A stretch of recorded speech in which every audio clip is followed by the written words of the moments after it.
అందరికీ నా హృదయపూర్వక వందనాలండి. దేవుని వాక్యములో నుండి యెహోషువ 2వ అధ్యాయము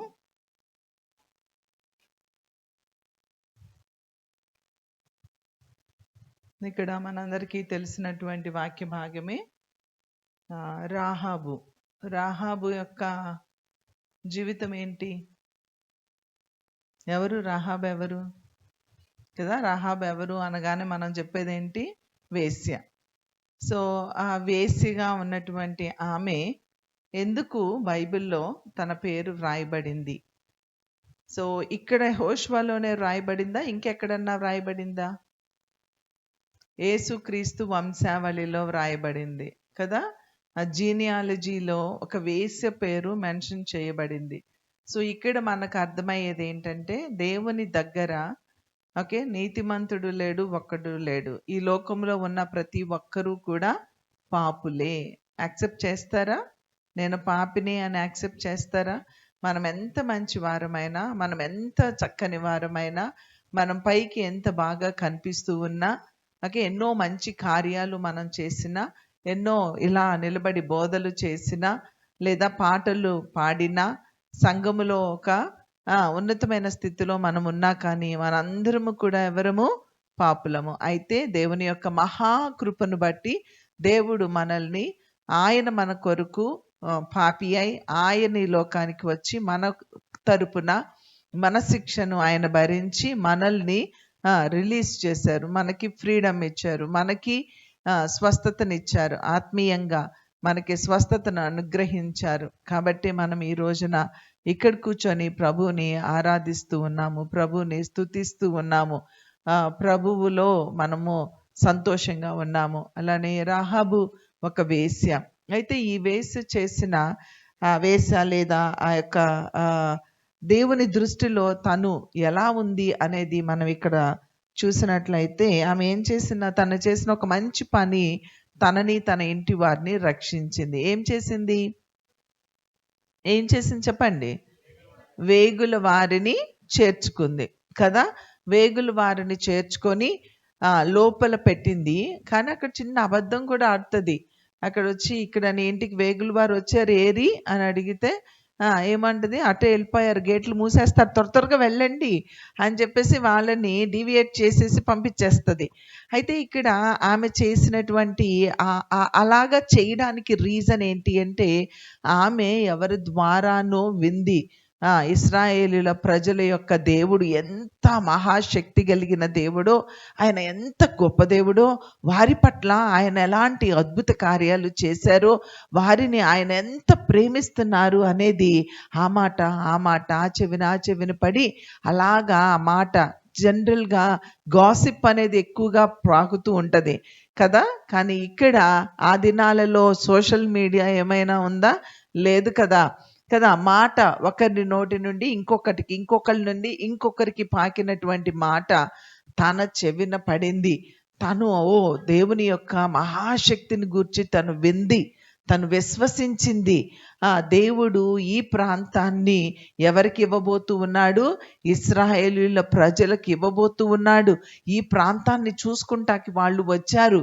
అయితే నేను వారికి సహాయం చేస్తే నాకేమైనా రక్షణ ఉంటదేమో, నేనేమైనా రక్షించబడతానేమో, నా కుటుంబం ప్రాణాపాయములో నుండి బయటకు వస్తుందేమో అనే ఒక చిన్న ఆశ ఆమెలో అది ప్రారంభం అయి ఉంటది అని నేను అనుకుంటున్నా. అందుకని తనేం చేసింది అంటే, వీరు దేవుని బిడ్డలు అని గ్రహించి వారిని చేర్చుకొని వారికి ఆశ్రయం ఇచ్చి వారిని తరుముతూ ఉన్న వారిని డీవియేట్ చేసి పక్కకు పంపించేసినట్లుగా మనకి ఇక్కడ కనబడుతూ ఉంది. అయితే అలాగా తనలో ఆ ఒబీడియన్స్, ఆ మాట విన్నప్పుడు ఆ మాట తన హృదయంలో క్రియ జరగనిచ్చి దానికి విధేయత చూపించడాన్ని బట్టి తను ఒక ఉమెన్ ఆఫ్ ఫెయిత్గా తను నిలబడిపోయింది చరిత్రలోనే.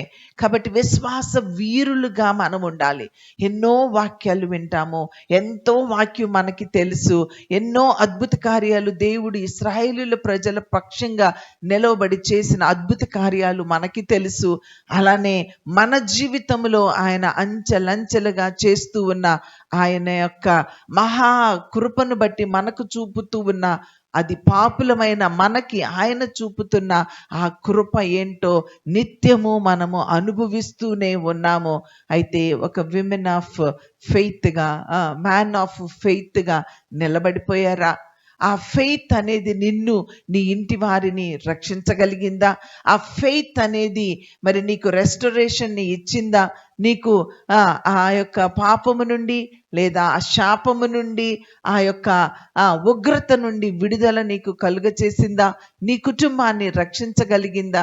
ఇక్కడ మనం చూసినట్లయితే ఆ రాహాబు వేశ్య తన విశ్వాసం ఉంచడాన్ని బట్టి, ఆ వేగులు వారిని దాచి ఉంచడాన్ని బట్టి తనేం చేస్తుంది అంటే ధైర్యము తెచ్చుకొని, అక్కడ 9వ వచనంలో చక్కగా మాట్లాడుతుంది చూడండి. యెహోవా ఈ దేశమును మీకిచ్చుచున్నాడనియు, మీ వలన మాకు భయము పుట్టుననియు, మీ భయము వలన ఈ దేశ నివాసులందరికీ ధైర్యము చెడుననియు నేను ఎరుగుదును. తను ఎరిగినదిగా ఉన్నది. అదే దేవుడు వారి పక్షంగా ఎలా ఉన్నాడు అని తను తెలుసుకున్నట్లుగా మనకు కనిపిస్తూ ఉంది. సో అక్కడ మనం చూసినట్లయితే 12వ వచనం చూస్తే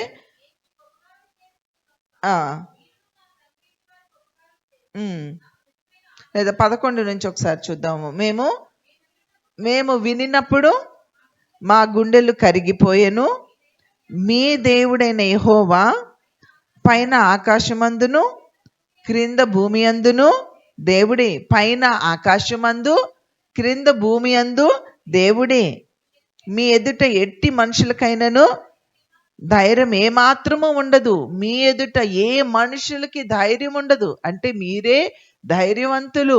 ఓకే, మీ దేవుడు మీతో ఉన్నాడు కనుక మిమ్మల్ని చూస్తే మేము భయపడవలసిందే అని తను చెప్తూ ఉంది.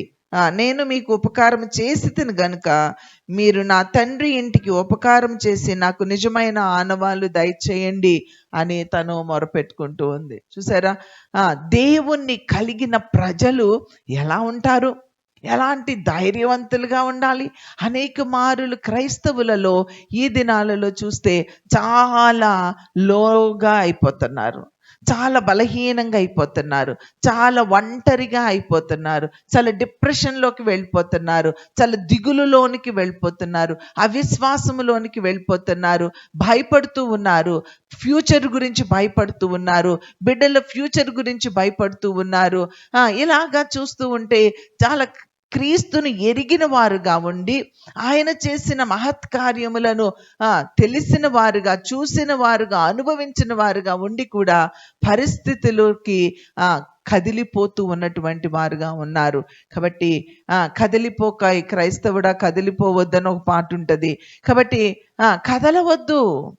ఒక క్రైస్తవునిగా కదలకుండా స్థిరంగా ఉండగలిగినటువంటి, దేవుని మీద ఆనుకున్న వారిగా, ఫిక్స్ అయిపోయినటువంటి వారుగా, చలనము లేని వారుగా మనం ఈ లోకంలో ఉన్న దేనిని ఆధారం చేసుకున్నా ఆ ఆధారం ఏం చేస్తుందో తెలుసా? ఒక రోజున కట్ అయిపోతుంది. నువ్వు దేన్ని ఆధారం చేసుకుంటున్నావో నాకు తెలీదు.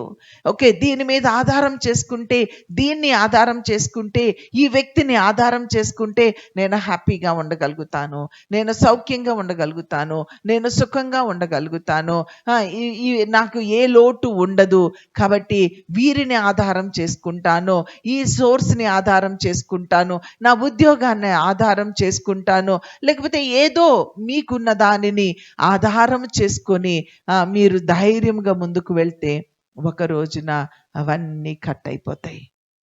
అలా కట్ అయిపోతే ఏమైపోతావో తెలుసా? ఆ గాలిలో గిరగిర గిరగిర గిరగిర గిరగిర గిర తిరిగి కింద పడిపోతావు. కాబట్టి దేనిని ఆధారం చేసుకోవద్దు. దావీదు మహారాజు అయ్యుండి, రాజుగా ఉండి, అసలు నిజంగా దావీదు యొక్క రాజ్యము ఎంత అభివృద్ధి కలిగిందో మనం చూస్తాము. తన కొడుకైనటువంటి తన యొక్క ఎవరు? దావీదు కుమారుడు. దేవుని మందిరాన్ని కట్టిన వారు ఎవరు? సలోమాను మహారాజు. ఎలాంటి ఉన్నతమైన జ్ఞానము కలిగిన, ఉన్నతమైన స్థితి కలిగిన వారుగా ఉన్నారు. కానీ వీళ్ళు దేవునిని ఆధారం చేసుకున్న వారుగా ఉన్నారు. రాజయుండి, ఎంతో అధికారము కలిగి ఉండి, సమస్తము కలిగి ఉండి, వారు దేవుని ఎలా ఆధారం చేసుకున్నారో చూసారా? మనకేముందండి? ఆ దావీదుతో పోలిస్తే మనమెంత? ఆ సొలొమోను మహారాజు యొక్క జ్ఞానముతో పోల్చుకుంటే మనమెంత?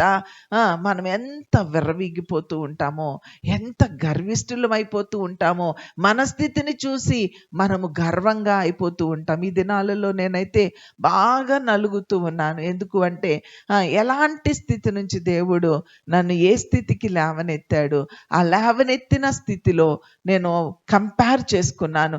నా బాల్య దినాలు, నా యవ్వన దినాలు, నన్ను దేవుడు ఎక్కువగా ఆశీర్వదించక ముందు నా యొక్క మాట, నా ప్రవర్తన, నా ప్రార్థన, నా యొక్క నడవడి ఎలా ఉంది, ఈ దినాలలో ఎలా ఉంది అని ఆలోచించుకున్నప్పుడు నేను చాలా కుమిలిపోయాను, చాలా దుఃఖపడ్డాను, చాలా ఏడ్చాను. ఎందుకు అంటే కొంచెము అది తెలియకుండానే ఆ వాయిస్లో ఆ ప్రైడ్, ఆ డెసిషన్స్లో కొంచెం ప్రైడ్, ఆ యొక్క జీవిత విధానంలో కొంచెం ప్రైడ్ ఉందా అంటే ప్రైడ్ లేదు. ప్రైడ్ లేకుండానే బ్రతుకుతున్నాను అనుకుంటున్నాను. కానీ ఆ గత జీవితాన్ని పోల్చుకున్నప్పుడు ఆ యొక్క దీన స్థితి, యాక్చువల్గా ఆధ్యాత్మికంగా ఎదుగుతూ ఉన్న కొలిది దీనత్వము ఏమవ్వాలి? పెరగాలి. ఆధ్యాత్మికంగా ఎదుగుతున్నప్పుడు దీనత్వం కూడా పెరగాలి. కానీ ఆ దీనత్వము అలానే ఉందేమో, కానీ పెరగలేదేమో, లేకపోతే తగ్గిందేమో అని పరిశీలన చేసుకున్నప్పుడు నేను చాలా దుఃఖపడిపోయాను. కాబట్టి దేవుడు మన పక్షంగా ఉండాలి అంటే, దేవుడు మనతో ఉండాలి అంటే మనం ఎప్పుడు కూడా ఎలా ఉండాలి? దీనులుగా ఉండాలి. దేవుడు ఆశీర్వదించిన కొలది ఇంకా దీనత్వంలోనికి వెళ్తూ ఉంటే దేవుడు ఇంకా బహుగా మనల్ని ఏం చేస్తారు? ఆశీర్వదిస్తారు. ఇక్కడ రాహాబు వేసిగా ఉంది, కానీ తను దేవుని ఎడల, దేవుని మాటల ఎడల, దేవుడు చేసిన అద్భుత కార్యాలు ఎడల, ఇశ్రాయేలీయుల పట్ల చేసిన కార్యముల ఎడల, తన పట్ల అప్పటి వరకు ఇంకేం జరగల, కానీ ఇశ్రాయేలీయుల పట్ల జరిగిన ఆ అద్భుత కార్యాన్ని బట్టి తను దేవుని మీద విశ్వాసం ఉంచడాన్ని బట్టి దేవుడు తనని ఏం చేశాడు అంటే రక్షించాడు. తొగరు దారమును ఆ కిటికీలో కట్టు అని చెప్పి అది నీకు గుర్తుగా ఉంటది. నువ్వు ఎవరెవరిని రక్షించాలనుకుంటున్నావో bring them in to your house, నీ గృహంలోనికి తీసుకొచ్చేస్తే అక్కడేం జరుగుతుంది అంటే అక్కడ రక్షణ అనేది ఇస్తాను అని చెప్పారు. అలానే మనము కూడా ఆ తొగరు దారమును కట్టేవారుగా మనం ఉండాలి. ఆ ప్రార్థన అనే ప్రాకారములను నిర్మించేవారుగా మనం ఉండాలి. మన యొక్క కుటుంబము ప్రార్థన ప్రాకారముల మధ్యలో నిర్మించుకునేవారుగా ఉండాలి. మన బిడ్డల చుట్టూ ప్రార్థన ప్రాకారములను నిర్మించుకునేవారుగా మనం ఉండాలి. మన సంఘము చుట్టూ ప్రతి బిలీవర్ పేరులు రాసుకొని ప్రతి బిలీవర్ కొరకు, నీ తోటి విశ్వాసి కొరకు, న్యూగా మన మందిరానికి వచ్చుచున్న వారి కొరకు నిత్యము మొరపెట్టి ఒక విమెన్ ఆఫ్ ఫెయిత్ గా, మ్యాన్ ఆఫ్ ఫెయిత్ గా నిలబడిపోయి ఒక ప్రేయర్ వారియర్ లాగా ప్రార్థన చేసేవారుగా మనము తయారైపోవాలి. అలాగ సంఘము చుట్టూ ప్రార్థన కంచ. మనకు సంఘమే కాదు, మనకు ఒక సహవాసం, అది అనేక సంఘాలతో కూడినటువంటి ఒక పెద్ద సహవాసాన్ని, లవ్ ఇన్ యాక్షన్ ఫెలోషిప్ ని ప్రభు మనకిచ్చారు. వారందరి చుట్టూ ప్రార్థన కంచెలు వేసేవారుగా మనము ఉండిపోవాలి. కాబట్టి అలాగా ఆ యొక్క తొగరు దారమును మనం కట్టుకొని, నువ్వు ఎవరిని నరకములో చూడకూడదు అనుకుంటున్నావో ఆ పేర్లన్నీ నువ్వు చేర్చుకో. నీ గృహములో వారిని చేర్చుకో, నీ ప్రార్థన లిస్టులో వారిని చేర్చుకొని నువ్వు ప్రార్థన చేసినట్లయితే ఆ దినమున ఎప్పుడైతే నశించిపోయే దినము వస్తుందో, నీ ప్రార్థన బట్టి నీవు ఉపవాసం ఉండి వారి కొరకు ప్రార్థన చేస్తున్నావని వారికి మనకు తెలియదు, కానీ వారు మార్పు నొందిన తర్వాత, వారు పరలోకంలోకి వెళ్ళిన తర్వాత వాళ్ళు చెప్తారు, ఓ ఈ తమ్ముడు నీ కొరకు ప్రార్థన చేశాడమ్మా, ఈ తమ్ముడు యొక్క ప్రార్థన బట్టి నీవు ఈ రోజున ఈ స్థితిలో పరలోకంలో నువ్వు ఉన్నావు అని అక్కడ నీ ప్రార్థనని రివీల్ చేస్తారేమో. నువ్వు కార్చిన కన్నీరు ఆ కవిలలో దాచబడి, ఇదిగో ఈ కన్నీటి చుక్క నీ ఇంటికి రక్షణ తెచ్చింది, ఇదిగో ఈ కన్నీటి చుక్క నిన్ను ఈరోజు పరలోక రాజ్యంలో చేర్చింది అని ప్రభువు నీ ప్రార్థన విషయమై కొనియాడతారేమో. కాబట్టి ప్రార్థనా పరులుగా మనం ఉందాము. ఎంతో వాక్యం వింటున్నాము, కానీ ప్రార్థన చేస్తున్నామా? పశ్చాత్తాపడుతున్నామా? మన హృదయ స్థితిని పరిశీలన చేసుకుంటున్నామా? విరిగి నలిగిన హృదయము ఆయనకి ఇష్టమైన బలి అంటున్నారు కదా. విరిగి నలిగిన హృదయముతో ఇంకా రక్షించబడని వారి కొరకు కన్నీరు కారుస్తున్నావా? ప్రియ చెల్లి, ప్రియ తమ్ముడు, ఒక్కసారి ఆలోచిద్దాం. ఏదో శరీర సంబంధమైన వాటన్నిటినీ మనం పొందుకోవడం కంటే దేవుని యొక్క శక్తిని మనం పొందుకుంటే, ఆ ప్రార్థన పవర్ని మనము చూడగలిగితే నిజముగా ఈ మందిరము మనకి సరిపోతుందా? ఈ మందిరము మనకి సరిపోతుందా? ఈ బెంగళూరు మనకి సరిపోతుందా? కాబట్టి ఎంతమందిగా దేవుడు ఒక్కరిగా, అన్న, నేను, డియో ముగ్గురు ఎప్పుడు ఇల్లు వదల్లా, అలా ముగ్గురం వచ్చేసాం ఆ ట్రైన్లో. అలాగా భయంతో ఎక్కడికి వెళ్తున్నాము, ఎలా ఉంటాము, ఏంటి మా పరిస్థితి, అన్నీ వదులుకొని వెళ్తున్నాము, ఏమవుతాము అనుకున్నాము. కానీ దేవుడు ఎంత ఆశీర్వదించాడు. మీ అందరినీ దేవుడు సంఘానికి నడిపించి, దేవుని ప్రేరణతో మీరు అందరు ఇక్కడ ఉన్నారు అంటే అది దేవుని యొక్క మహాకృప, అది మహాకృప. మరి వారిలో ఒంటరి అయిన వాడు 1000 మంది అగును అన్నారు. మరి ఆ ఒంటరితనంతో ఇక్కడికి వచ్చిన మా పక్షంగా దేవుడుండి మిమ్మల్ని అందరినీ మాకిచ్చారు కదా. మనందరము అలాంటి ప్రార్థనా పరులుగా ఉండి మన చేతులు, మన హృదయాన్ని ఇక్కడున్న సంఘ కాపరి అయిన అన్నకు అలానే దేవునితో మనము ఐక్యం చేసుకోగలిగినట్లయితే, మరి ఆ ఐక్యతలో మనము ఒక్కొక్కరము 1000 మంది అయితే ఎన్ని వేల మంది ఇక్కడ కూర్చుంటాము. నీకు ఇష్టమేనా? నువ్వు ఒంటరిగా ఉండకుండా నీకు 1000 మంది వెనకాల ఉండడం నీకు ఇష్టమేనా? అలా ఒంటరిగా ఉండకుండా మనల్ని 1000 మందిగా దేవుడు చేయాలని ఆశపడుతూ ఉండగా, మనలో ఉన్న లోపం ఏంటి అని నేను ఈ మధ్యలో ఆలోచిస్తూ ఉన్నప్పుడు, ప్రార్థనా లోపము, పశ్చాత్తాపము, దేవుని వైపు చూడలేని స్థితి, విరిగి నలిగిన హృదయము లేని స్థితి, ఇంకా మనము దేవునికి కంప్లీట్గా సరెండర్ అవ్వలేని స్థితిని బట్టి, స్వచిత్తమును స్వాలోచనలను ఆధారం చేసుకోవడాన్ని బట్టి మనము ఉన్నత స్థితికి ఎదగలేకపోతున్నాము. ఆధ్యాత్మికంగా కానీ శారీరకంగా కానీ ఆత్మలో మనం ఎదుగుతూ ఉన్నప్పుడు నువ్వు అడగకుండానే నువ్వు ఆశించిన దానికంటే, ఊహించిన దానికంటే ఫిజికల్ బ్లెస్సింగ్స్తో దేవుడు మనల్ని నింపుతారు. కాబట్టి డోంట్ లుక్ ఇంటూ, మొదటిగా దేవుని యొక్క ఆ యొక్క కృపను మనం పొందుకుందాం. మొదటిగా స్పిరిచువల్ స్ట్రెంగ్త్ ని మనము గనుక ఆ స్పిరిచువల్ గా మనము స్ట్రాంగ్గా అయినప్పుడు ఆటోమేటిక్గా ఫిజికల్గా మీరేం ప్రయాసపడక్కర్లేదు. దేవుడు మీకేం కావాలనుకుంటున్నారో దానికంటే 1000 రెట్లు ఎక్కువగా దేవుడు మీకు మాకు అనుగ్రహిస్తారు. కాబట్టి ఈ దినాన్న మనందరము కూడా దేవుని పాదాలు పట్టుకొని హృదయాంతరంగాలలో నుంచి ఎక్కడ పడిపోతున్నావు, ఎక్కడ బలహీనంగా ఉన్నావో, ఎక్కడ నువ్వు అపజయం పాలైపోతున్నావు, అంతరంగాలలో నీకెక్కడ ఆ యొక్క ఆత్మీయత లేకుండా అడ్డుకునే ఆ అడ్డంకులు ఏమన్నాయో వాటిని ఈ క్షణములో మనం విడిచిపెట్టి, ప్రభా ఇదిగో నన్ను నీకు అప్పగించుకుంటున్నానయ్యా, ప్రార్థనాపరుడిగా ప్రార్థనాపరురాలుగా నన్ను చేస్తావా, నన్ను బ్లెస్ చేస్తావా, నువ్వు నా హృదయంలోనికి వస్తావా, నువ్వుంటే నాకు చాలయ్యా అని చిన్న ప్రార్థన చేసుకుందాం. దయచేసి లేచి నిలవబడి చిన్న ప్రార్థన చేస్తావా? లేచి నిలవబడి నీ హృదయాన్ని కంప్లీట్గా దేవునికి సరెండర్ చేసుకొని, ఆ రాహాబు వేసే కదాయ్యా, వేసేనే ఆ జీనియాలజీలో నీవు ఈ లోకానికి రక్షకుణ్ణి, ఈ లోకానికి తీసుకొని రావడానికి దవా నువ్వు రాహాబును ఉపయోగించుకున్నావయ్యా. ఇదిగో నన్ను నేను నీకు అప్పగించుకుంటున్నాను వేడుకుంటున్నాను ప్రభా. మనకి ఇంకా చాలా సమయం ఉంది. నేను ప్రార్థనలో ఇంకా 15 నిమిషాలు మనకుంది. ఆ 15 నిమిషాలు ప్రార్థనలో నేను మిమ్మల్ని నడిపించాలని ఆశపడుతూ ఉన్నాను. ప్రార్థన చేద్దామా? మీరు వీలైతే 2 చేతులు ఆయన తట్టు చాచండి. మీ స్వరాన్ని ఆయనకి వినిపింప చెయ్యండి. మీ ముఖము చూడాలని ఆయన ఆశపడుతూ ఉన్నారు. మధురమైన ముఖాన్ని, మనోహరమైన మీ ముఖాన్ని ఆయనకి చూపిస్తావా? క్రీస్తు రక్తములో కడగబడిన మీ ముఖాన్ని ఆయనకి చూపిస్తారా? ఏసయ్యా నన్ను కడగవా, ఏసయ్యా నన్ను శుద్ధీకరించవా, ఓడిపోతున్నానయ్యా, నన్ను ఓడిపోనివద్దయ్యా. అనేక విషయాల్లో బలహీనమైపోతున్నాను ప్రభువా. అయ్యా, అనేక విషయాలలో బలహీనమైపోతున్నాను ప్రభువా. ప్రార్థనలో బలహీనమైపోతున్నాను ప్రభువా. నీకు సమయాన్ని ఇవ్వలేకపోతున్నాను ప్రభువా. దయతో నన్ను క్షమించు. ఈ బిజీ వరల్డ్లో బిజీగా పరిగెత్తుతున్నానయ్యా. దయతో నన్ను క్షమించు అని చిన్న ప్రార్థన చేస్తావా? చెల్లి, తమ్ముడు, యేసయ్య వైపు చూద్దామా?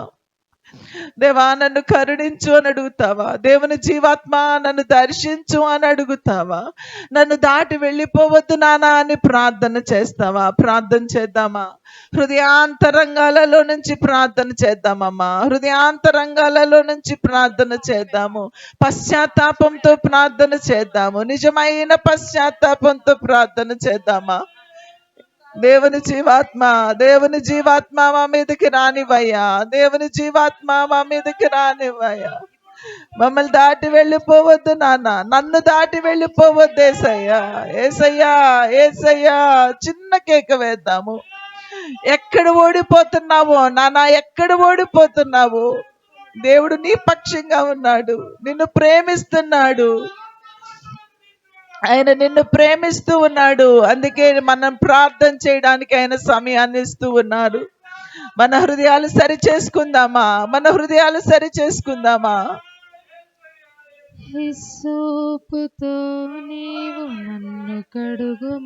చేయనమ్మా, ప్రార్థన చేయండి. దేవా నన్ను దాటి వెళ్ళిపోవద్దని కేక వేస్తావా? దేవా నన్ను దాటి వెళ్ళిపోవద్దు అని కేక వేస్తావా? దేవుని పాదాలు పట్టుకుంటావా? యాకోబు ఎలా పట్టుకున్నాడో. నాదు హృదయము ప్రాణాత్మదేహము అడగండి, దేవుని అడగండి. దేవుని జీవాత్మ నా మీదకి పంపయ్యా. నన్ను ఒట్టివాడిగా వెళ్ళనివ్వద్దయ్యా, ఒట్టిదానిగా వెళ్ళనివ్వద్దయ్యా. ప్రతి ఆదివారం వచ్చి వెళ్ళిపోయినట్లుగా వెళ్ళిపోయే వ్యక్తిగా నన్ను ఉండనివ్వద్దయ్యా. ఒక ప్రత్యేకమైన వ్యక్తిగా నేను ఇక్కడి నుంచి వెళ్ళాలి నాన్న. నిన్ను మోసుకొని వెళ్ళాలి నాన్న. చిన్నపిల్లల సహితము ఆయన తట్టు చూస్తారా? అంత దినాల్లో దేవుని ఆత్మవర్షాన్ని కుమ్మరిస్తానన్నారు కదా. అంత దినాలలో ఉన్నాము, అపాయకరమైన దినాలలో ఉన్నాము. దేవా నన్ను దర్శించు, నా బిడ్డల మీదకి నీ ఆత్మను కుమ్మరించు ప్రభా. నా మీద నీ ఆత్మను కుమ్మరించు ప్రభా. అడగండి, ప్రభువుని అడగండి. దేవుని జీవాత్మ నా మీదకి రమ్ము అని అడగండి. పరిశుద్ధాత్మాగ్నితో నన్ను దహించు. అడగండి, పరిశుద్ధాత్మాగ్నితో నన్ను నింపయ్యా. పరిశుద్ధాత్మాగ్నితో నన్ను నింపు ప్రభా. అయ్యా నీ అగ్ని నా మీదకు వస్తే నాలో ఉన్న ప్రతి పాపము తీసివేయబడుతుంది కదా ప్రభా. జీవం నన్ను నింపగా నాలో నిర్జీవత నిర్మూలపరచుమా. నాలో నిర్జీవత నిర్మూలపరచుమా. మరల నన్ను దర్శించుము ప్రభు. మరల నన్ను దర్శించుము ప్రభా. నన్ను దర్శించు, జీవంతో నన్ను నింపు ప్రభా. నాలో ఉన్న ప్రతి బలహీనత నుంచి నాకు విడుదల దయచేయి ప్రభా. నూతన శక్తితో నన్ను నింపు ప్రభా. నూతన ఆత్మతో నన్ను నింపు ప్రభా. నన్ను నూతనంగా చేయండి ప్రభా. యేసయ్యా నన్ను దర్శించండి ప్రభా. నాలో ఉన్న ప్రతి శరీర క్రియ నుంచి నాకు విడుదల దయచేయండి ప్రభా. నా చిన్న పిల్లల మీద కూడా దేవుని ఆత్మ కుమ్మరిస్తానన్నాడు. ప్రార్థన చేయండి. లేచి నిలబడండి. చేయండి, ప్రార్థన చేయండి. యేసయ్య నీ ఆత్మతో నన్ను నింపయ్యా. నాలో ఉన్న ప్రతి పాపము నుండి నాకు విడుదల దయచేయ్యా. నాలో ఉన్న ఆత్మ నాలో నుండి తీసివేయ్యా అని చిన్నపిల్లలు ప్రార్థన చేస్తారా? దేవుని ఆత్మ దర్శించాలని ప్రార్థన చేస్తారా? శక్తి నిమ్మయా, నీ చిత్తము నెరవేర్చు శక్తి చేయండి అన్న. నోరు విప్పండి, నోరు విప్పండి. యేసయ్య నన్ను దర్శించు అని అడగండి. నీ ఆత్మ చేత నన్ను దర్శించు. నేనేదో మోటివేట్ చేసుకుని ప్రార్థన చేయడం కాదయ్యా. నన్ను నేను మోటివేట్ చేసుకుని ప్రార్థన చేయడం కాదు నానా. నీ ఆత్మ నాకు కావాలి. నీ ఆత్మ నన్ను దర్శించాలి ప్రభువా అని కేక వేస్తావా? రక్షించబడిన వారు, నేను బాగున్నాను అనుకున్న వారు మన సంఘం కొరకు ప్రార్థిస్తారా? మన యవన బిడ్డల కొరకు ప్రార్థిస్తారా? మన బిడ్డలు మారు మనసు పొందాలి అని ప్రార్థిస్తారా? వారి మీద దేవుని ఆత్మ దిగాలి అని ప్రార్థిస్తారా? దయచేసి ప్రార్థన చేద్దాము. ప్రభా, ఈ సంఘాన్ని మీకు అప్పచెప్తున్నానయ్యా. నన్ను నీకు అప్పగిస్తున్నాను ప్రభా. నీ ఆత్మ దిగి రానివ్వండి ప్రభా. మమ్మల్ని దర్శించండి ప్రభా. మమ్మల్ని పరిశుద్ధులుగా చేయండి ప్రభా అని ప్రార్థన చేద్దామా?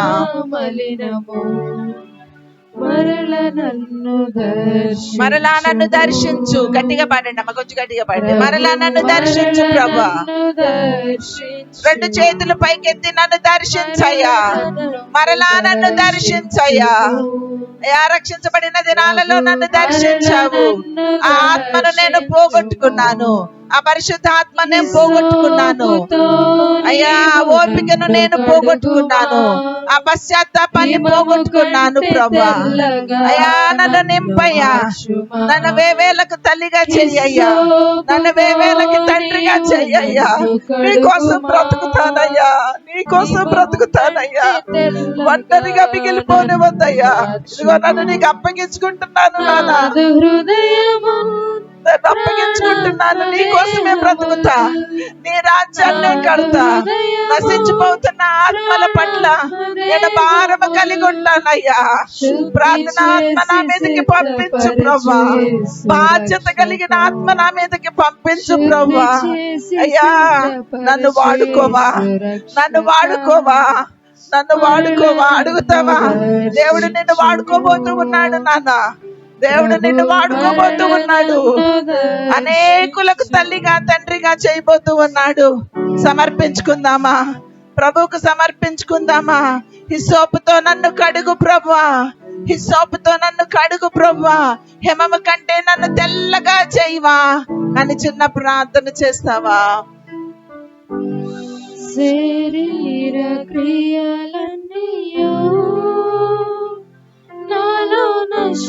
పాడదామా? శరీర క్రియలని నాలో నశింప చేయమని అందరం కలిసి పాడదామా?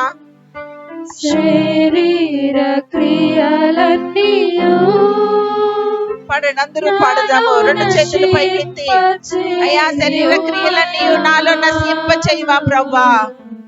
పాడదాము, అందరూ పాడదాము. నా హృదయములో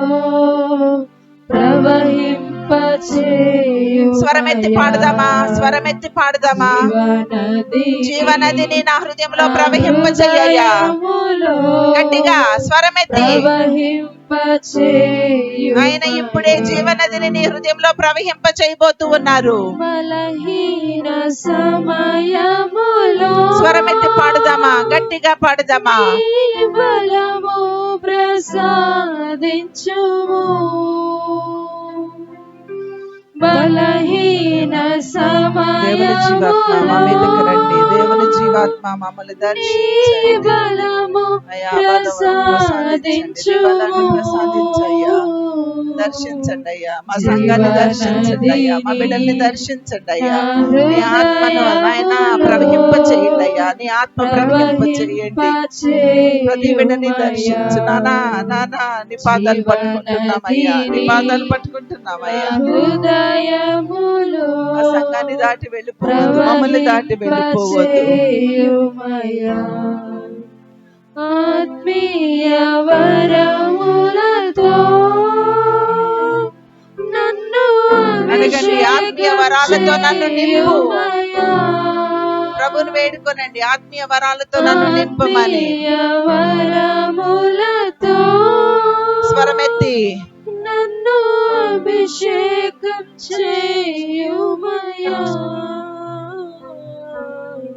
జీవనదిని నా హృదయములో ప్రవహింపచేయుమయ్యా జీవనదిని నా హృదయములో ప్రవహింపచేయుమయ్యా శరీర క్రియలన్నీయు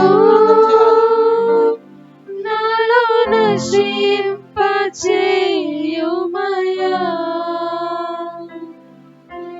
శరీర క్రియలన్నీయు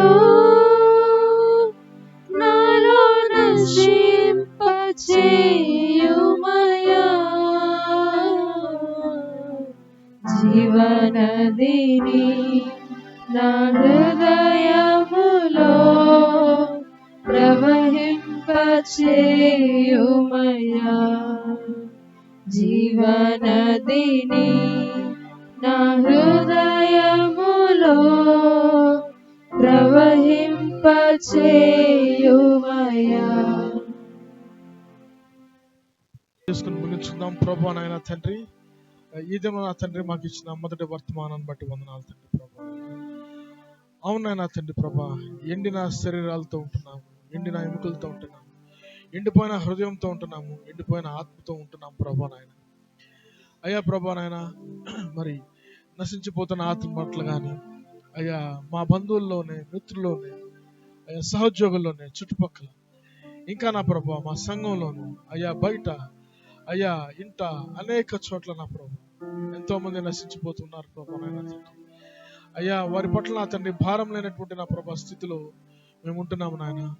అయ్యా మా స్వయం కృతాపరాధాలు ప్రభా నాయన మమ్మల్ని అయ్యా తండ్రి లోకంలో నా తండ్రి పొర్లి అయ్యా దాన్ని అనుభవించి దాని సుఖాలని ప్రభా నాయన తండ్రి అయ్యా వెంబడించి ప్రభా నాయన అయ్యా శక్తి అంతా అక్కడ ఖర్చు పెట్టి ఆయన తండ్రి నీ ఆత్మను పట్టుకునే భారం వైపుగా నా తన ప్రభా మా హృదయాలు తిరగట్లేదు ప్రభా నాయన తండ్రి.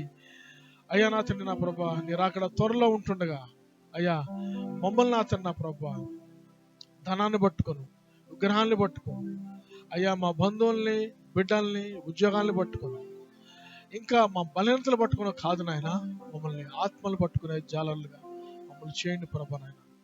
ఆ భారాన్ని మేము ఎల్లప్పుడూ కూడా నా తండ్రి వహించుకొని ప్రభా నీ రాకడలో తీర్పు దినాన ప్రభా నీ ముందు నిలబడినట్లు నా తండ్రి అయ్యా నీతో నా ప్రభా ఆ జీవ కిరీటాలు ధరింపజేయబడినప్పుడు నా తండ్రి అవి నాయన ప్రభా మా సంపాదించుకున్న ఆత్మల లెక్క యొక్క ప్రశస్తమైన రాళ్లతో నా తండ్రి అవి అలంకరింపబడినట్లు నా తండ్రి సంతోషంతో నా ప్రభా పరలోకంలో ప్రవేశించినట్లు అయ్యా దానికి తగ్గ అయ్యా ప్రభా శ్రమ, దానికి తగ్గ ప్రభా ఎదురీత, దానికి తగినటువంటి నా ప్రభా నాన్న ప్రయాస మేము బ్రతికున్నప్పుడే, జీవించి ఉన్నప్పుడే నాన్న మేము అయ్యా తండ్రి ప్రయాసపట్టగా నా తండ్రి ఈ రాజ్యం కట్టుట్లో నా ప్రభా నాయన తండ్రి హృదయాలు నా తండ్రి మేము కలిపి ఏకాత్మని సంపాదించుకొని అయ్యా ప్రయాసపడి భారం మోచిన అనేక మందికి నా ప్రభా విశ్రాంతి కోసం నీ చెంతకు చేర్చుటకు నా తండ్రి ఆ పనిలో మమ్మల్ని నా తండ్రి నా ప్రభా అయ్యా పూర్తిగా నా తండ్రి లేనమోటుకు సాయం చేసి నడిపించమని కొద్ది వినపంలో యేసు నామమున అడిగి పెట్టుకున్నాం నా తండ్రి. ఆమేన్.